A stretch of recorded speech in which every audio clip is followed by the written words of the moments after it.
if I'm a parent, a little Johnny, and I come to you, Coach Beg, we're trying to decide which organization to go to. Little Johnny is, 6'5", 200, dunking everything.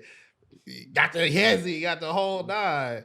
But y'all ain't got no room on your AAU team, so you won't be biased. So outside looking in, where would you tell a parent to send a little Johnny for the exposure, for the opportunity for playing time, all these things come into effect, coaching, player development, skill development. Yeah. So like where are you telling little Well, mom to take I little would Johnny? say, man, by the way, dunking everything doesn't equate to the term elite, just a great athlete, number one.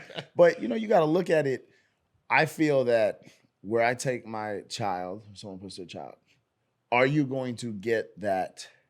Maybe you're not getting as much time on the court, but are you learning? And it depends on what age, right? If he's a junior, he needs to be where he can play, he can showcase his skills, number Right. one.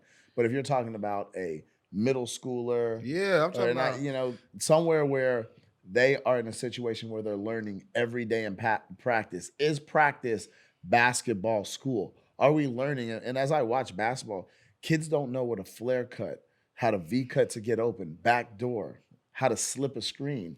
Are you learning these things? And so if your playing time, it might not be, you're getting some playing time, a good amount of playing time, but you're not on the court the whole time.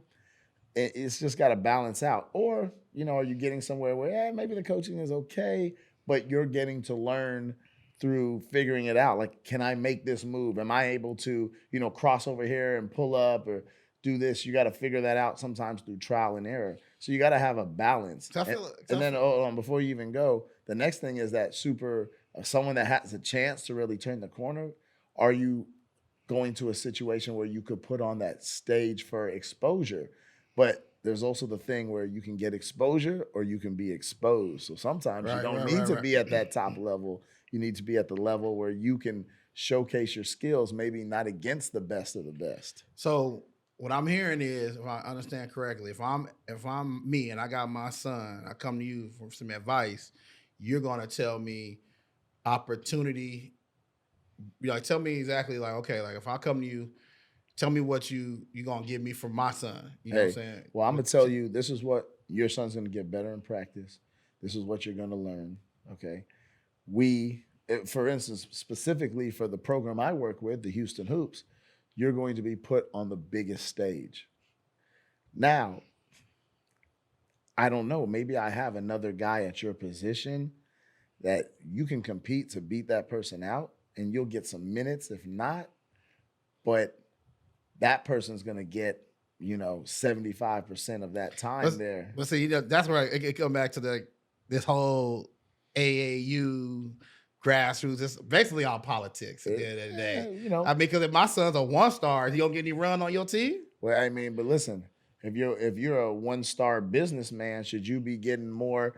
Should I be promoting your business over that 4-star businessman? I mean, I don't know. The 4-star Same guy thing. might have an attitude, may think that, you know what I'm saying, prima donna. The 1-star guy might come in, work hard, And and see so the that's opportunity. why you have to be involved with people.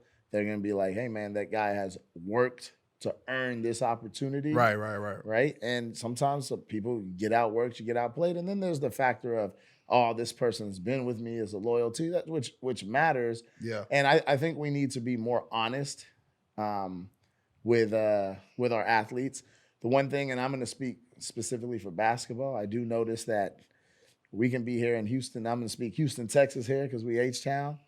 Man, you got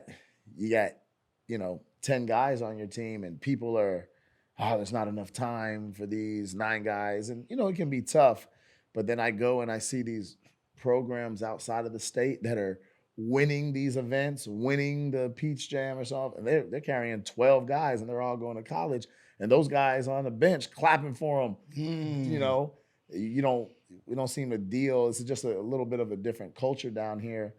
But I don't know. We also started, for example, Texas was one of the last places to be allowed to have quote unquote travel or AAU basketball. We Wow. started Okay. late. I think it was the early '90s that we're allowed to actually be able to travel to do basketball. Oh, okay.